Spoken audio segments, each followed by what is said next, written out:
Hello guys, good day. Yan po, mag-grill po tayo ng chicken for lunch later. It's Friday, so yan. Grilled chicken po yung lunch. Yan po yun. Ako po yung nakatuka sa grilled chicken. Yan po siya.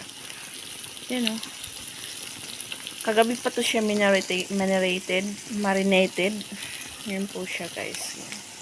As you can see guys, ang bango-bango niya. Parang gusto mo na siyang kainin yan.